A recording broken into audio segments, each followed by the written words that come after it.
Hello भाई, नमस्कार, स्वागत है आप सभी लोगों को मेरा YouTube चैनल आत्मा की दुनिया में। तो चलिए वीडियो स्टार्ट करते हैं। जंगल की परछाई। इंट्रो। दोस्तों, मेरा नाम अमित है और आज जो कहानी मैं आपको सुनाने जा रहा हूं वो सिर्फ एक डरावनी कहानी नहीं है, बल्कि एक ऐसी घटना है जिसके बारे में आज भी बिहार और झारखंड की सीमा के पास बसे कुछ गांवों में लोग रात के समय बात करने से डरते हैं। कहते हैं उस जंगल में कोई जानवर नहीं रहता, कोई शिकारी नहीं जाता, और जो इंसान गलती से रात के समय उस जंगल में चला जाए वो सुबह तक वापस नहीं लौटता। कई लोग कहते हैं कि वहां एक आत्मा रहती है। कुछ लोग उसे जंगल की औरत कहते हैं, तो कुछ लोग परछाई। लेकिन असली सच क्या है ये आज तक कोई नहीं जान पाया। तो हेडफोन लगा लीजिए, कमरे की लाइट बंद कर दीजिए और तैयार हो जाइए आज की सबसे डरावनी और रहस्यमयी कहानी सुनने के लिए। साल 2008, बरसात का मौसम था। लगातार 3 दिनों से बारिश हो रही थी। बिहार के एक छोटे गांव में 4 दोस्त रहते थे। राहुल, सोनू, विकास और मनोज। चारों बचपन के दोस्त थे। गांव छोटा था, चारों तरफ खेत और गांव के पीछे बहुत बड़ा जंगल। उस जंगल के बारे में गांव में कई कहानियां मशहूर थी। बुजुर्ग कहते थे कि सालों पहले वहां कुछ अजीब घटनाएं हुई थी। कई लोग अचानक गायब हो गए थे।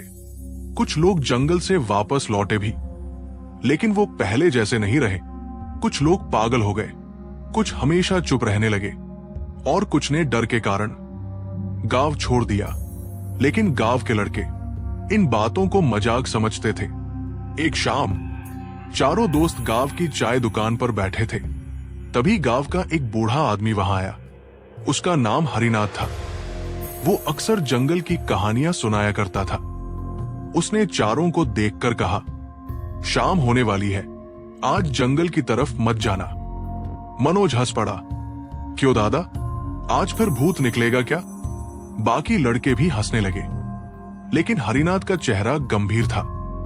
वो धीरे धीरे बोला, आज अमावस्या है, ऐसी रातों में जंगल जागता है। दुकान पर अचानक सन्नाटा छा गया, लेकिन राहुल हंसते हुए बोला, दादा, ये सब पुरानी बातें हैं। आज भी कोई भूत प्रेत में विश्वास करता है क्या? हरिनाथ कुछ सेकंड तक राहुल को देखता रहा, फिर बोला, जंगल मजाक नहीं करता बेटा। जो लोग उसे चुनौती देते हैं वो वापस नहीं लौटते। इतना कहकर वो वहां से चला गया। लेकिन चारों दोस्तों ने उसकी बात पर ध्यान नहीं दिया। रात करीब 10 बजे चारों टॉर्च लेकर जंगल की तरफ निकल पड़े। आसमान पूरी तरह काला था, चांद दिखाई नहीं दे रहा था। हवा बहुत ठंडी हो चुकी थी। जंगल के पास पहुंचते ही अजीब सन्नाटा महसूस होने लगा।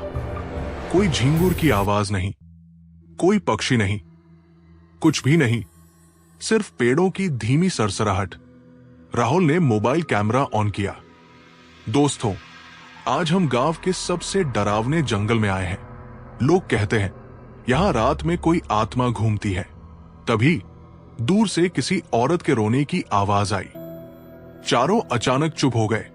आवाज फिर आई, इस बार पहले से ज्यादा साफ। मनोज बोला, कोई मजाक कर रहा है शायद। लेकिन विकास डर गया था। उसने कहा, चलो वापस चलते हैं। लेकिन राहुल और सोनू आगे बढ़ने लगे। कुछ देर बाद उन्हें जंगल के बीच एक पुरानी पगडंडी दिखाई दी। ऐसा लग रहा था जैसे वहां से बहुत सालों से कोई नहीं गुजरा। पेड़ों पर अजीब निशान बने थे। कुछ निशान लाल रंग के थे। सोनू ने मजाक में कहा, लगता है भूत ने पेंटिंग की है। लेकिन तभी उनके पीछे से किसी के भागने की आवाज आई। चारों तुरंत पीछे मुड़े, लेकिन वहां कोई नहीं था। अब माहौल बदल चुका था। सबको डर लगने लगा था। तभी राहुल ने देखा, एक पेड़ के पीछे कोई सफेद कपड़ों में खड़ा था। उसने टॉर्च उधर घुमाई, लेकिन वहां कुछ नहीं था। मैंने अभी किसी को देखा, राहुल धीरे से बोला। मनोज ने कहा, वो वही है, वो पेड़ के पीछे। राहुल ने देखा, एक पेड़ के पीछे कोई सफेद कपड़ों में खड़ा था। उसने टॉर्च उधर घुमाई, लेकिन वहां कुछ नहीं था। मैंने अभी किसी को देखा, राहुल धीरे से बोला। मनोज ने कहा, भाई अब सच में चलते हैं।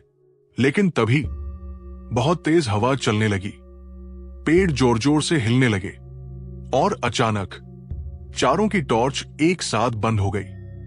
पूरा जंगल अंधेरे में डूब गया। अब सिर्फ बारिश की आवाज सुनाई दे रही थी। सोनू घबराकर बोला, फोन की फ्लैश ऑन करो। राहुल ने मोबाइल निकाला, लेकिन मोबाइल भी बंद हो चुका था।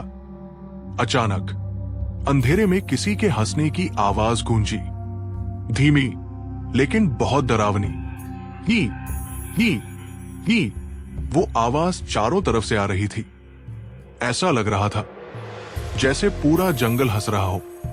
विकास डर के मारे रोने लगा।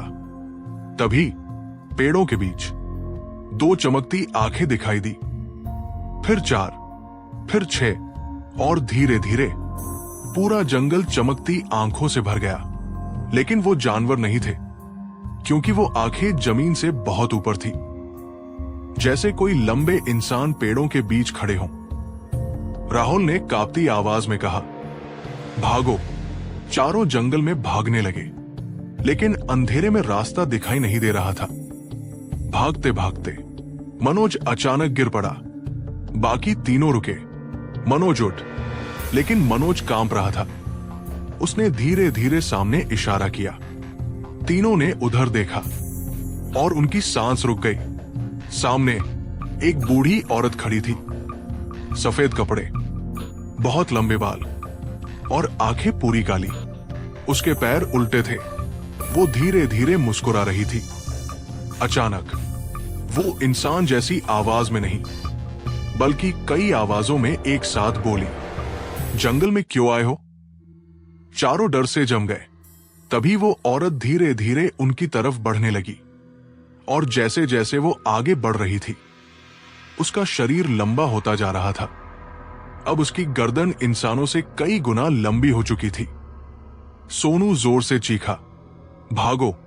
चारों फिर भागने लगे, लेकिन इस बार मनोज पीछे रह गया। उसकी चीख जंगल में गूंज उठी, राहुल बचाओ। बाकी तीनों रुके, लेकिन अंधेरे में मनोज कहीं दिखाई नहीं दे रहा था। सिर्फ घसीटने की आवाज आ रही थी, जैसे कोई उसे जंगल के अंदर ले जा रहा हो। अब तीनों पूरी तरह टूट चुके थे। उन्हें समझ आ गया था कि वो किसी सामान्य चीज का सामना नहीं कर रहे। कुछ देर बाद उन्हें दूर हल्की रोशनी दिखाई दी। तीनों उस तरफ भागे। वहां एक पुराना मंदिर था, पत्थरों से बना हुआ, बहुत पुराना और आधा टूटा हुआ। तीनों तुरंत अंदर घुस गए। जैसे ही वो मंदिर के अंदर पहुंचे, बाहर की सारी आवाजें बंद हो गई। पूरा जंगल शांत हो गया। राहुल जोर जोर से सांस ले रहा था। तभी मंदिर के अंदर बैठे एक बूढ़े साधु ने धीरे से आंख खोली। तीनों डर गए। साधु बोला, तुम लोगों ने इसे देख लिया है। राहुल कांपते हुए बोला, वो क्या थी? साधु कुछ सेकंड चुप रहा, फिर बोला, ये जंगल बहुत पुराना है। सालों पहले यहां एक औरत को गांव वालों ने मार दिया था। उस पर काला जादू करने का आरोप लगाया गया।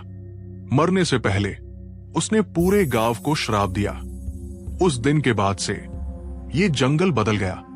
रात में यहां उसकी आत्मा घूमती है और जो इंसान उसे देख ले वो उसकी दुनिया का हिस्सा बन जाता है। तीनों के चेहरे सफेद पड़ चुके थे। राहुल बोला, हमारा दोस्त। साधु ने धीरे धीरे सिर नीचे कर लिया। अब वो वापस नहीं आएगा। पूरी रात तीनों मंदिर में बैठे रहे, लेकिन रात खत्म होने का नाम नहीं ले रही थी। कभी बाहर किसी के चलने की आवाज आती, कभी औरत के रोने की, और कभी मंदिर की दीवारों पर कोई नाखून घसीटता। सुबह होने के बाद तीनों गांव पहुंचे, लेकिन गांव वाले उन्हें देखकर डर गए, क्योंकि तीनों के बालों में सफेदी आ चुकी थी और उनकी आंखों के नीचे गहरे काले निशान बन गए थे।